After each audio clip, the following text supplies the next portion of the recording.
The permission was obtained, and we proceeded at once to the Rue Morgue. This is one of those miserable thoroughfares which intervene between the Rue Richelieu and the Rue Saint-Roch. It was late in the afternoon when we reached it, as this quarter is at a great distance from that in which we resided. The house was readily found, for there were still many persons gazing up at the closed shutters with an objectless curiosity from the opposite side of the way.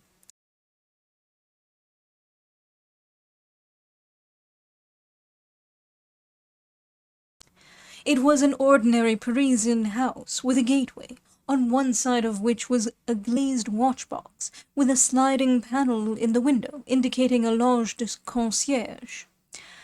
Before going in, we walked up the street, turned down an alley, and then, again turning, passed in the rear of the building, Dupin meanwhile examining the whole neighborhood, as well as the house, with a minuteness of attention for which I could see no possible object. Retracing our steps, we came again to the front of the dwelling, rang, and having shown our credentials, were admitted by the agents in charge. We went upstairs, into the chamber where the body of Mademoiselle L'Espagne had been found, and where both the deceased still lay. The disorders of the room had, as usual, been suffered to exist. I saw nothing beyond what had been stated in the Gazette des Tribunaux.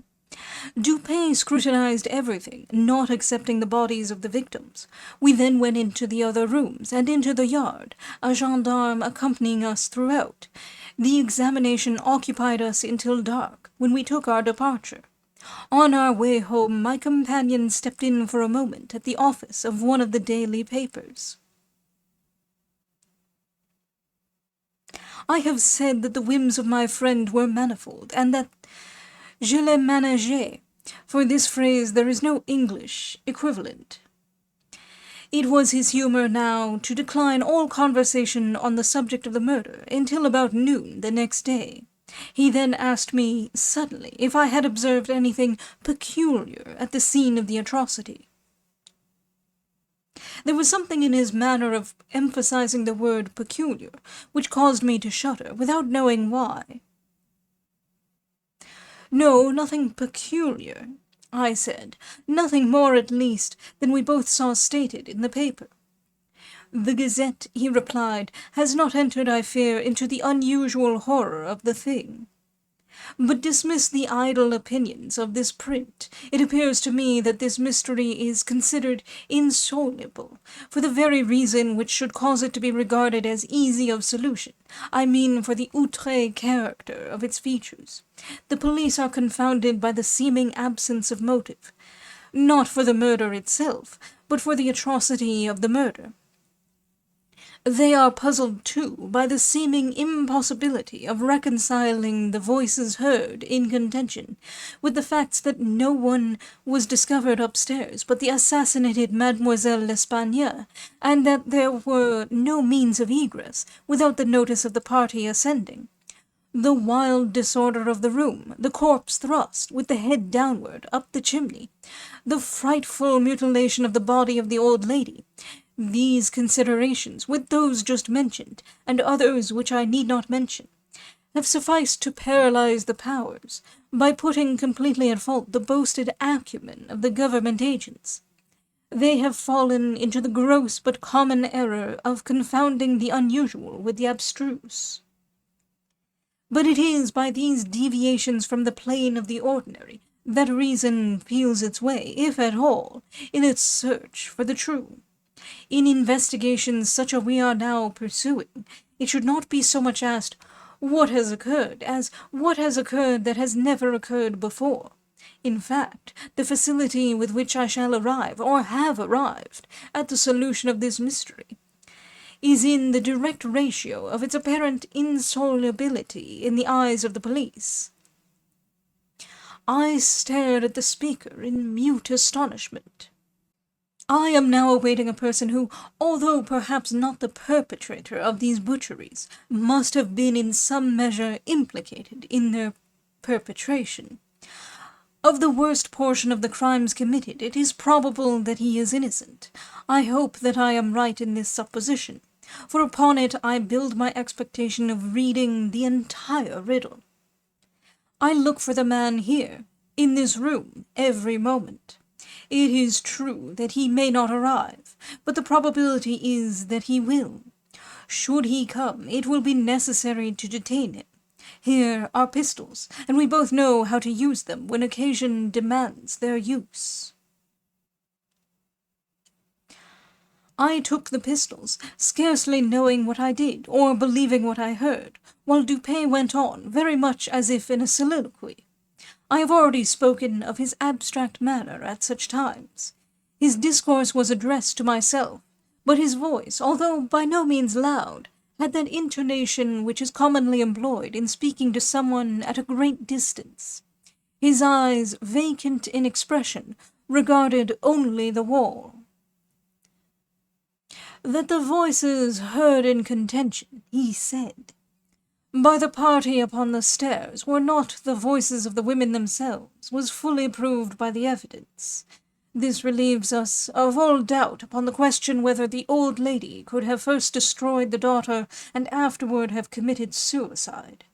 I speak of this point chiefly for the sake of method, for the strength of Madame L'Espagne would have been utterly unequal to the task of thrusting her daughter's corpse up the chimney as it was found, and the nature of the wounds upon her own person entirely preclude the idea of self-destruction. Murder, then, has been committed by some third party, and the voices of this third party were those heard in contention.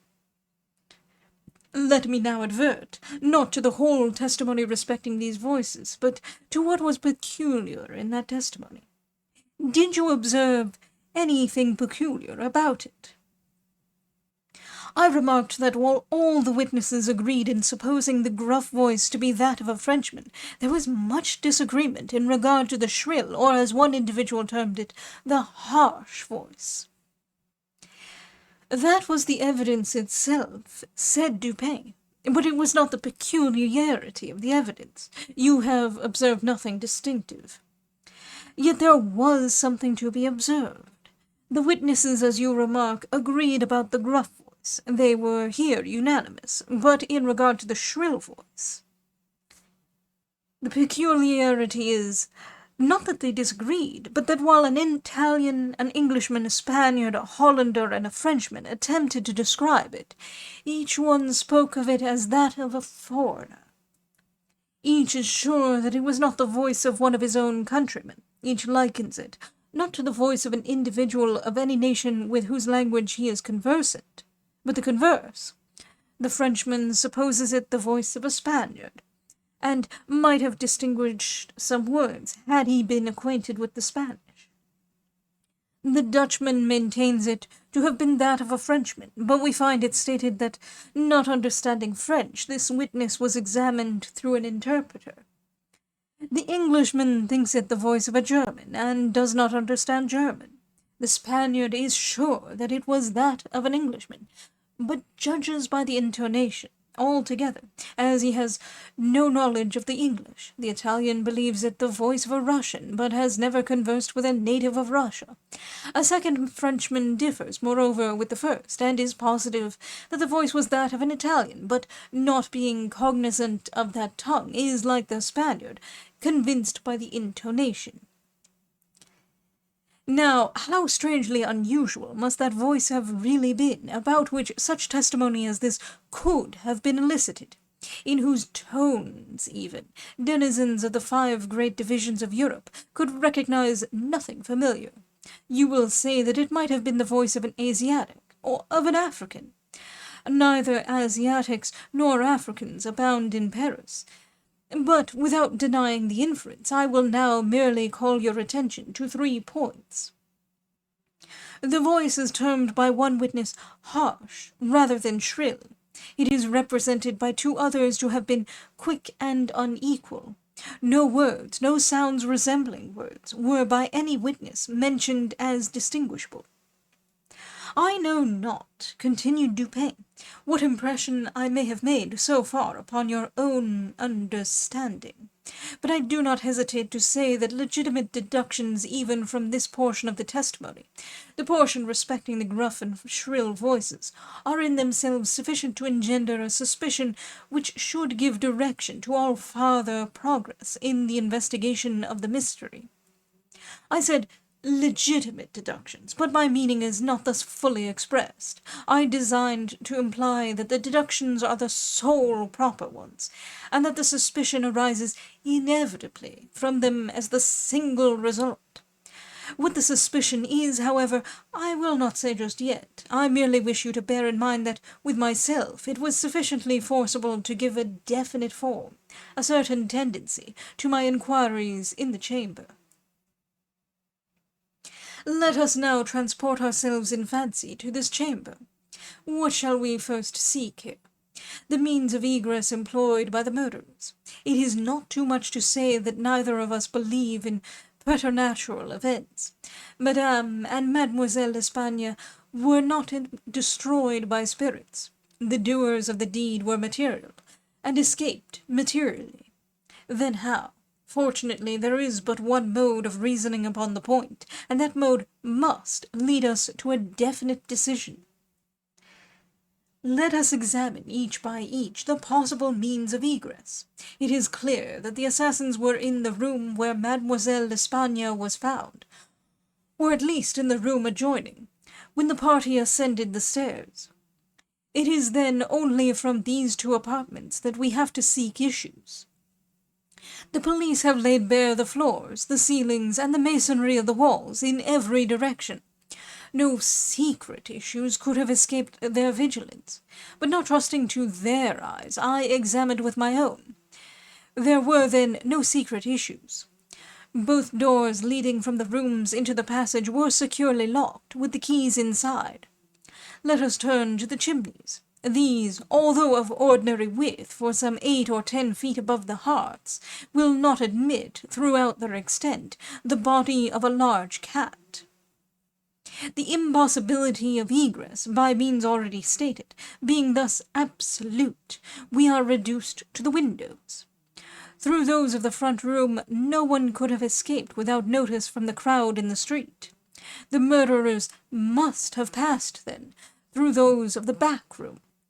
Now, brought to this conclusion in so unequivocal a manner as we are, it is not our part, as reasoners, to reject it on account of apparent impossibilities. It is only left for us to prove that these apparent impossibilities are in reality not such.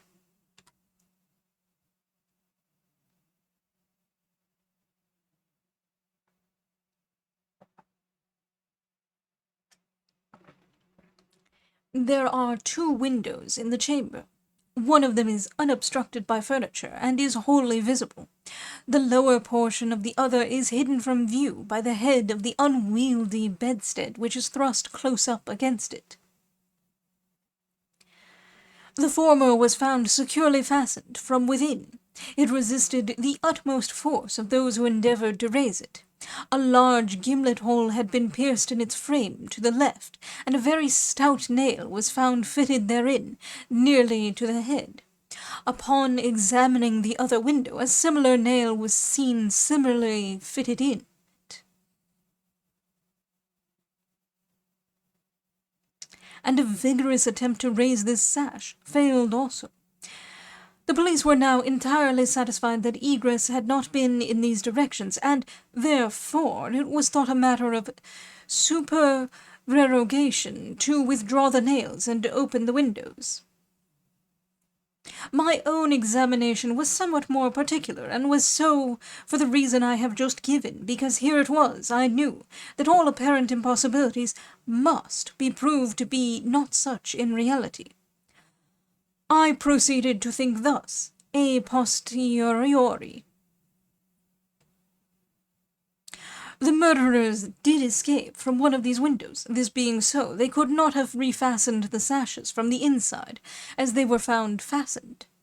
The consideration which put a stop, through its obviousness, to the scrutiny of the police in this quarter. Yet the sashes were fastened. They must, then, have the power of fastening themselves. There was no escape from this conclusion. I stepped to the unobstructed casement, withdrew the nail with some difficulty, and attempted to raise the sash. It resisted all my efforts, as I had anticipated. A concealed spring must, I now know, exist, and this corroboration of my idea convinced me that my premises, at least, were correct, however mysterious still appeared the circumstances attending the nails. A careful search soon brought to light the hidden spring. I pressed it, and, satisfied with the discovery, forbore to upraise the sash. I now replaced the nail and regarded it attentively. A person passing out through this window might have reclosed it, and the spring would have caught, but the nail could not have been replaced. The conclusion was plain, and again narrowed in the field of my investigations. The assassins must have escaped through the other window. Supposing, then, the springs upon each sash to be the same, as was probable, there must be found a difference between the nails, or at least between the modes of their fixture. Getting upon the sacking of the bedstead, I looked over the headboard minutely at the second casement. Passing my hand down behind the board, I readily discovered and pressed the spring, which was, as I had supposed, identical in character with its neighbour. I now looked at the nail. It was as stout as the other, and apparently fitted in the same manner, driven in nearly up to the head. You will say that I was puzzled, but if you think so, you must have misunderstood the nature of the inductions. To use a sporting phrase, I had not been once at fault.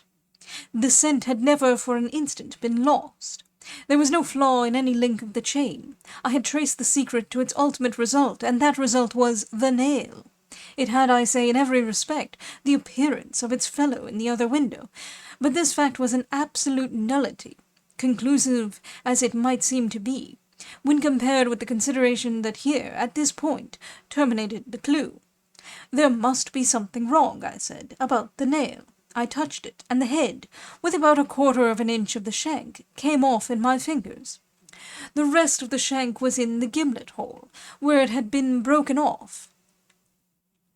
The fracture was an old one, for its edges were encrusted with rust, and had apparently been accomplished by the blow of a hammer, which had partially embedded in the top of the bottom sash the head portion of the nail. I now carefully replaced this head portion in the indentation whence I had taken it, and the resemblance to a perfect nail was complete. The fissure was invisible. Pressing the spring, I gently raised the sash for a few inches. The head went up with it, remaining firm in its bed. I closed the window, and the semblance of the whole nail was again perfect. The riddle so far was now unriddled. The assassin had escaped through the window which looked upon the bed. Dropping of its own accord upon his exit, or perhaps purposely closed, it had become fastened by the spring, and it was the retention of this spring which had been mistaken by the police for that of the nail, farther inquiry being thus considered unnecessary. The next question is that of the mode of descent. Upon this point I had been satisfied in my walk with you around the building. About 5 feet and a half from the casement in question there runs a lightning rod. From this rod it would have been impossible for anyone to reach the window itself, to say nothing of entering it. I observed, however, that the shutters of the 4th story were of the peculiar kind called by Parisian carpenters ferrades, a kind rarely employed at the present day, but frequently seen upon very old mansions at Lyon and Bordeaux. They are in the form of an ordinary door, a single, not a folding door, except that the lower half is latticed or worked in open trellis, thus affording an excellent hold for the hands. In the present instance, these shutters are fully 3 feet and a half broad. When we saw them from the rear of the house, they were both about half open, that is to say, they stood off at right angles from the wall. It is probable that the police, as well as myself, examined the back of the tenement. But if so, in looking at these Farads in the line of their breadth, as they must have done, they did not perceive this great breadth itself, or, at all events, failed to take it into due consideration. In fact, having once satisfied themselves that no egress could have been made in this quarter, they would naturally bestow here a very cursory examination. It was clear to me, however, that the shutter belonging to the window at the head of the bed would, if swung fully back to the wall, reach to within 2 feet of the lightning rod. It was also evident that, by exertion of a very unusual degree of activity and courage, an entrance into the window from the rod might have been thus effected. By reaching to the distance of 2 feet and a half, we now suppose the shutter open to its whole extent. A robber might have taken a firm grasp upon the trellis work. Letting go, then, his hold upon the rod, placing his feet securely against the wall, and springing boldly from it, he might have swung the shutter so as to close it, and if we imagine the window open at the time, might even have swung himself into the room. I wish you to bear especially in mind that I have spoken of a very unusual degree of activity as requisite to success in so hazardous and so difficult a feat. It is my design to show you first that the thing might possibly have been accomplished, but secondly, and chiefly, I wish to impress upon your understanding the very extraordinary, the almost preternatural character of that agility which could have accomplished it. You will say, no doubt, using the language of the law, that to make out my case I should rather undervalue than insist upon a full estimation of the activity required in this matter. This may be the practice in law, but it is not the usage of reason. My ultimate object is only the truth. My immediate purpose is to lead you to place in juxtaposition that very unusual activity of which I have just spoken, with that very peculiar shrill or harsh and unequal voice, about whose nationality no 2 persons could be found to agree, and in whose utterance no syllabification could be detected. At these words, a vague and half-formed conception of the meaning of Dupin flitted over my mind. I seemed to be upon the verge of comprehension, without power to comprehend, as men at times find themselves upon the brink of remembrance, without being able, in the end, to remember. My friend went on with his discourse. "You will see," he said, "that I have shifted the question from the mode of egress to that of ingress. It was my design to convey the idea that both were effected in the same manner, at the same point. Let us now revert to the interior of the room. Let us survey the appearances here. The drawers of the bureau, it is said, had been rifled, although many articles of apparel still remained within them. The conclusion here is absurd. It is a mere guess, a very silly one, and no more. How are we to know that the articles found in the drawers were not all these drawers had originally contained? Madame L'Espagne and her daughter lived an exceedingly retired life, saw no company, seldom went out, had little use for numerous changes of habiliment. Those found were at least of as good quality as any likely to be possessed by these ladies. If a thief had taken any, why did he not take the best? Why did he not take all? In a word, why did he abandon 4,000 francs in gold to encumber himself with a bundle of linen? The gold was abandoned. Nearly the whole sum mentioned by Monsieur Mignot, the banker, was discovered in bags upon the floor.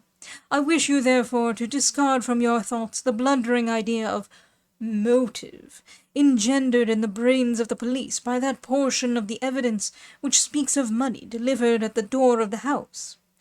Coincidences 10 times as remarkable as this, the delivery of the money, and murder committed within 3 days upon the party receiving it, happen to all of us every hour of our lives, without attracting even momentary notice. Coincidences, in general, are great stumbling blocks in the way of that class of thinkers who have been educated to know nothing of the theory of probabilities. that theory to which the most glorious objects of human research are indebted for the most glorious of illustration. In the present instance, had the gold been gone, the fact of its delivery 3 days before would have formed something more than a coincidence. It would have been corroborative of this idea of motive. But under the real circumstances of the case, if we are to suppose gold the motive of this outrage, we must also imagine the perpetrator so vacillating an idiot as to have abandoned his gold and his motive together. Keeping now steadily in mind the points to which I have drawn your attention, that peculiar voice, that unusual agility, and that startling absence of motive in a murder so singularly atrocious as this, let us glance at the butchery itself. Here is a woman strangled to death by manual strength and thrust up a chimney, head downward. Ordinary assassins employ no such modes of murder as this. Least of all do they thus dispose of the murdered. In the manner of thrusting the corpse up the chimney, you will admit that there was something excessively outré, something altogether irreconcilable with our common notions of human action, even when we suppose the actors the most depraved of men. Think, too, how great must have been that strength which could have thrust the body up such an aperture so forcibly that the united vigour of several persons was found barely sufficient to drag it down. Turn now to other indications of the employment of a vigour most marvellous. On the hearth were thick tresses, very thick tresses, of grey human hair. These had been torn out by the roots. You are aware of the great force necessary in tearing thus from the head even 20 or 30 hairs together. You saw the locks in question as well as myself. Their roots, a hideous sight, were clotted with fragments of the flesh of the scalp, sure token of the prodigious power which had been exerted in uprooting perhaps 500,000 of hairs at a time. The throat of the old lady was not merely cut, but the head absolutely severed from the body. The instrument was a mere razor. I wish you also to look at the brutal ferocity of these deeds. Of the bruises upon the body of Madame l'Espagne I do not speak. Monsieur Dumas and his worthy coadjutor, Monsieur Etienne, have pronounced that they were inflicted by some obtuse instrument, and so far these gentlemen are very correct. The obtuse instrument was clearly the stone pavement in the yard, upon which the victim had fallen from the window which looked in upon the bed. This idea, however simple it may now seem, escaped the police for the same reason that the breadth of the shutters escaped them, because, by the affair of the nails, their perceptions had been hermetically sealed against the possibility of the windows having ever been opened at all. If now, in addition to all these things, you have properly reflected upon the odd disorder of the chamber, we have gone so far as to combine the ideas of an agility astounding, a strength superhuman, a ferocity brutal, a butchery without motive, a grotesquerie in horror absolutely alien from humanity, and a voice foreign in tone to the ears of men of many nations, and devoid of all distinct or intelligible syllabification. What result, then, has ensued? What impression have I made upon your fancy?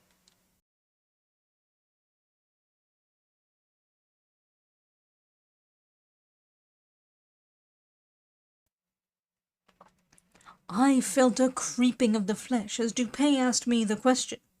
A madman, I said, has done this deed. Some raving maniac escaped from a neighbouring maison de santé. In some respects, he replied, your idea is not irrelevant, but the voices of madmen, even in their wildest paroxysms, are never found to tally with that peculiar voice heard upon the stairs.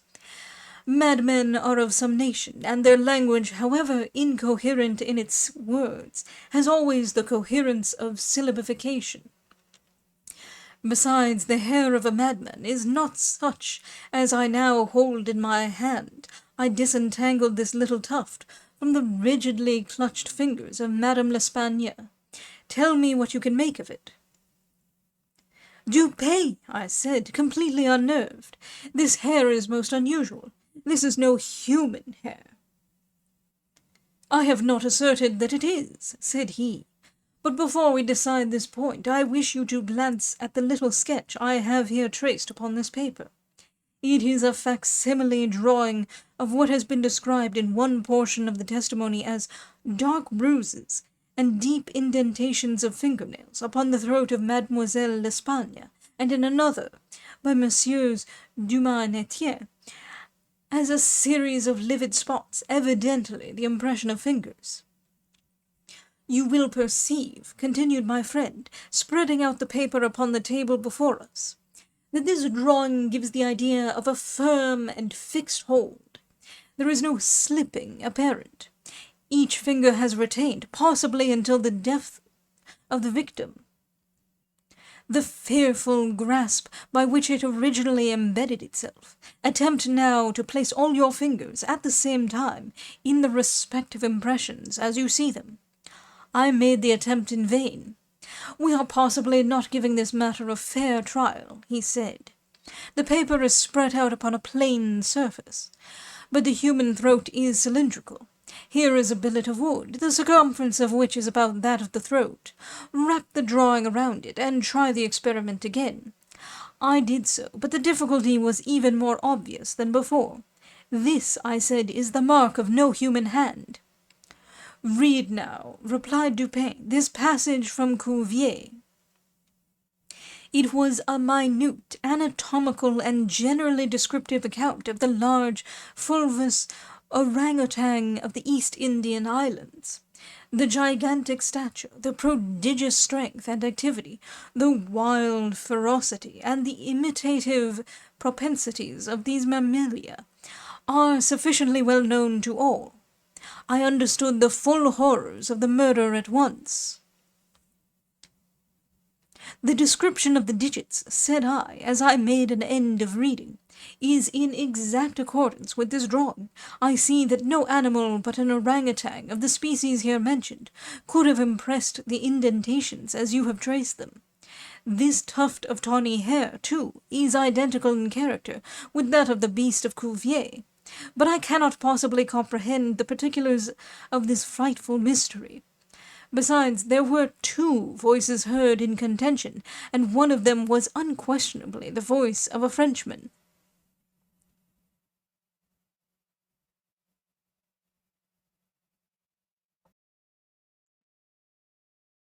"True, and you will remember an expression attributed almost unanimously by the evidence to this voice. The expression 'Mon Dieu.' This, under the circumstances, has been justly characterized by one of the witnesses, Montani, the confectioner, as an expression of remonstrance or expostulation. Upon these 2 words, therefore, I have mainly built my hopes of a full solution of the riddle. A Frenchman was cognizant of the murder. It is possible, indeed it is far more than probable, that he was innocent of all participation in the bloody transactions which took place. The orangutan may have escaped from him. He may have traced it to the chamber, but under the agitating circumstances which ensued, he could never have recaptured it. It is still at large. I will not pursue these guesses, for I have no right to call them more, since the shades of reflection upon which they are based are scarcely of sufficient depth to be appreciable by my own intellect. And since I could not pretend to make them intelligible to the understanding of another, we will call them guesses, then, and speak of them as such. If the Frenchman in question is indeed, as I suppose, innocent of this atrocity, this advertisement which I left last night upon our return home at the office of Le Monde, a paper devoted to the shipping interest and much sought by sailors, will bring him to our residence." He handed me a paper, and I read thus: "Caught in the Bois de Boulogne, early in the morning of the instance, the morning of the murder, a very large tawny orangutan of the Bernese species. The owner, who is ascertained to be a sailor belonging to a Maltese vessel, may have the animal again upon identifying it satisfactorily and paying a few charges arising from its capture and keeping. Call at number something, rue something, Faubourg Saint-Germain au troisième.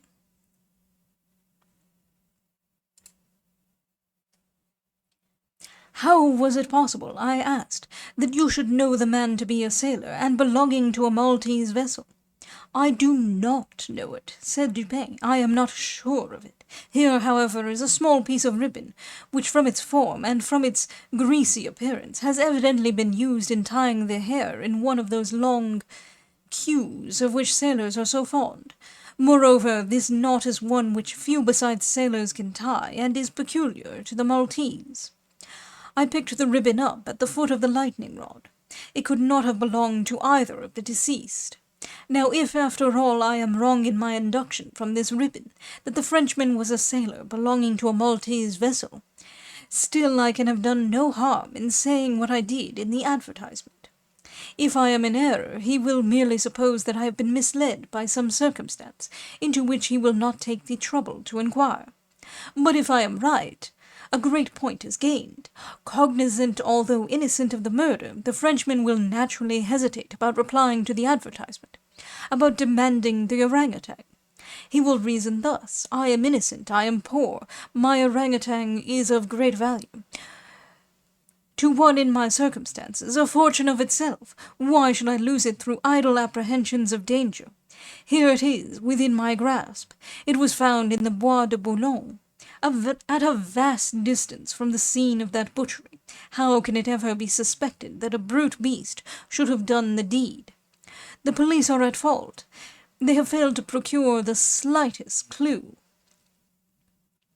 Should they even trace the animal, it would be impossible to prove me cognizant of the murder, or to implicate me in guilt on account of that cognizance. Above all, I am known. The advertiser designates me as the possessor of the beast. I am not sure to what limit his knowledge may extend. Should I avoid claiming a property of so great value, which it is known that I possess, I will render the animal, at least, liable to suspicion. It is not my policy to attract attention either to myself or to the beast. I will answer the advertisement, get the orangutan, and keep it close until this matter has blown over. At this moment we heard a step upon the stairs. "Be ready," said Dupin, "with your pistols, but neither use them nor show them until at a signal from myself." The front door of the house had been left open, and the visitor had entered, without ringing, and advanced several steps upon the staircase. Now, however, he seemed to hesitate. Presently we heard him descending. Dupin was moving quickly to the door when we again heard him coming up. He did not turn back a second time, but stepped up with decision and rapped at the door of our chamber. "Come in," said Dupin in a cheerful and hearty tone. A man entered. He was a sailor, evidently, a tall, stout, and muscular-looking person, with a certain daredevil expression of countenance, not altogether unprepossessing. His face, greatly sunburnt, was more than half hidden by whisker and mustachio. He had with him a huge oaken cudgel, but appeared to be otherwise unarmed. He bowed awkwardly, and bade us good evening in French accents, which, although somewhat Neufchatelish, were still sufficiently indicative of a Parisian origin. "Sit down, my friend," said Dupin. "I suppose you have called about the orangutan. Upon my word, I almost envy you the possession of him. A remarkably fine, and no doubt a very valuable animal. How old do you suppose him to be?" The sailor drew a long breath, with the air of a man relieved of some intolerable burden, and then replied, in an assured tone, "I have no way of telling, but he can't be more than 4 or 5 years old. Have you got him here?" "Oh, no, we had no conveniences for keeping him here. He is at a livery stable in the Rue du Bourg, just by. You can get him in the morning. Of course you are prepared to identify the property." "To be sure I am, sir. I shall be sorry to part with him," said Dupin.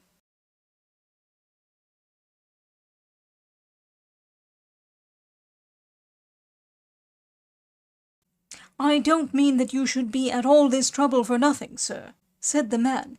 "Couldn't expect it. Am very willing to pay a reward for the finding of the animal, that is to say, anything in reason." "Well," replied my friend, "that is all very fair, to be sure. Let me think. What should I have? Oh, I will tell you. My reward shall be this. You shall give me all the information in your power about these murders in the Rue Morgue." Dupin said the last words in a very low tone, and very quietly. Just as quietly, too, he walked toward the door, locked it, and put the key in his pocket. He then drew a pistol from his bosom, and placed it, without the least flurry, upon the table. The sailor's face flushed up, as if he were struggling with suffocation. He started to his feet and grasped his cudgel, but the next moment he fell back into his seat, trembling violently, and with the countenance of death itself. He spoke not a word. I pitied him from the bottom of my heart. "My friend," said Dupin in a kind tone, "you are alarming yourself unnecessarily. You are indeed. We mean you no harm whatever. I pledge you the honour of a gentleman and of a Frenchman that we intend you no injury. I perfectly well know that you are innocent of the atrocities in the Rue Morgue. It will not do, however, to deny that you are in some measure implicated in them.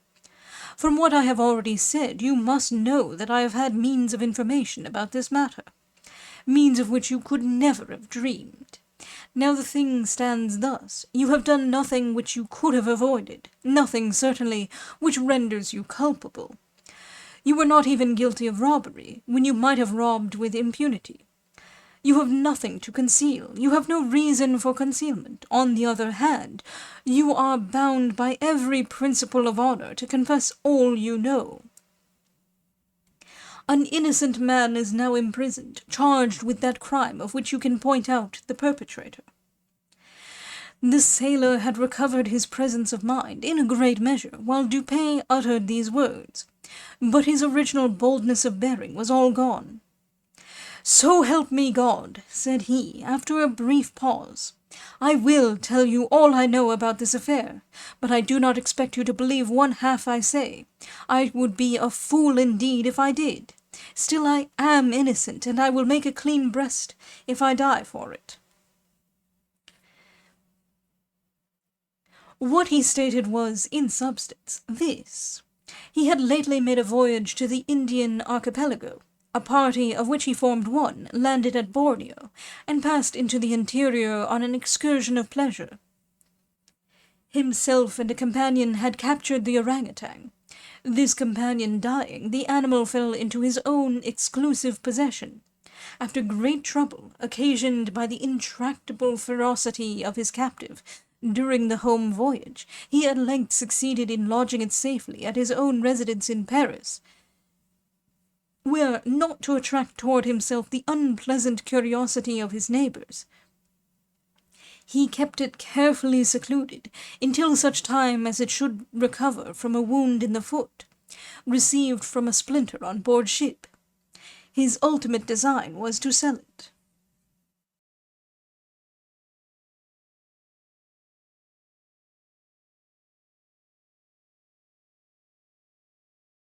Returning home from some sailor's frolic the night, or rather in the morning, of the murder, he found the beast occupying his own bedroom, into which it had broken from a closet adjoining, where it had been, as was thought, securely confined. Razor in hand, and fully lathered, it was sitting before a looking-glass, attempting the operation of shaving, in which it had no doubt previously watched its master through the keyhole of the closet. Terrified at the sight of so dangerous a weapon in the possession of an animal so ferocious, and so well able to use it, the man, for some moments, was at a loss what to do. He had been accustomed, however, to quiet the creature, even in its fiercest moods, by the use of a whip, and to this he now resorted. Upon sight of it, the orangutan sprang at once through the door of the chamber, down the stairs, and thence through a window unfortunately open, into the street. The Frenchman followed in despair, the ape razor still in hand, occasionally stopping to look back and gesticulate at its pursuer, until the latter had nearly come up with it. It then again made off. In this manner the chase continued for a long time. The streets were profoundly quiet, as it was nearly 3 o'clock in the morning. In passing down an alley in the rear of the Rue Morgue, the fugitive's attention was arrested by a light gleaming from the open window of Madame L'Espagne's chamber, in the 4th story of her house. Rushing to the building, it perceived the lightning rod, clambered up with inconceivable agility, grasped the shutter, which was thrown fully back against the wall, and by its means swung itself directly upon the headboard of the bed. The whole feat did not occupy a minute. The shutter was kicked open again by the orangutan as it entered the room. The sailor, in the meantime, was both rejoiced and perplexed. He had strong hopes of now recapturing the brute, as it could scarcely escape from the trap into which it had ventured, except by the rod, where it might be intercepted as it came down. On the other hand, there was much cause for anxiety as to what it might do in the house. This latter reflection urged the man still to follow the fugitive. A lightning rod is ascended without difficulty, especially by a sailor, but when he had arrived as high as the window, which lay far to his left, his career was stopped. The most that he could accomplish was to reach over so as to obtain a glimpse of the interior of the room. At this glimpse he nearly fell from his hold through excess of horror. Now it was that those hideous shrieks arose upon the night, which had startled from slumber the inmates of the Rue Morgue. Madame L'Espagne and her daughter, habited in their night-clothes, had apparently been occupied in arranging some papers in the iron chest already mentioned, which had been wheeled into the middle of the room. It was open, and its contents lay beside it on the floor. The victims must have been sitting with their backs toward the window, and from the time elapsing between the ingress of the beast and the screams, it seems probable that it was not immediately perceived. The flapping to of the shutter would naturally have been attributed to the wind. As the sailor looked in, the gigantic animal had seized Madame L'Espagne by the hair, which was loose as she had been combing it, and was flourishing the razor about her face, in imitation of the motions of a barber. The daughter lay prostrate and motionless. She had swooned. The screams and struggles of the old lady, during which the hair was torn from her head, had the effect of changing the probably pacific purposes of the orangutan into those of wrath. With one determined sweep of its muscular arm, it nearly severed her head from her body. The sight of blood inflamed its anger into frenzy. Gnashing its teeth and flashing fire from its eyes, it flew upon the body of the girl and embedded its fearful talons in her throat, retaining its grasp until she expired. Its wandering and wild glances fell at this moment upon the head of the bed, over which the face of its master, rigid with horror, was just discernible. The fury of the beast, who no doubt bore still in mind the dreaded whip, was instantly converted into fear. Conscious of having deserved punishment, it seemed desirous of concealing its bloody deeds, and skipped about the chamber in an agony of nervous agitation, throwing down and breaking the furniture as it moved, and dragging the bed from the bedstead. In conclusion, it seized first the corpse of the daughter, and thrust it up the chimney as it was found, then that of the old lady, which it immediately hurled through the window, headlong. As the ape approached the casement with its mutilated burden, the sailor shrank aghast to the rod, and, rather gliding than clambering down, hurried at once home, dreading the consequences of the butchery, and gladly abandoning in his terror all solicitude about the fate of the orangutan. The words heard by the party upon the staircase were the Frenchman's exclamations of horror and affright, commingled with the fiendish jabberings of the brute. I have scarcely anything to add. The orangutan must have escaped from the chamber by the rod, just before the breaking of the door. It must have closed the window as it passed through it. It was subsequently caught by the owner himself, who obtained for it a very large sum at the Jardin des Plantes. Le Don was instantly released upon our narration of the circumstances, with some comments from Dupin. At the bureau of the prefect of police, this functionary, however well disposed to my friend, could not altogether conceal his chagrin at the turn which affairs had taken, and was fain to indulge in a sarcasm or two about the propriety of every person minding his own business.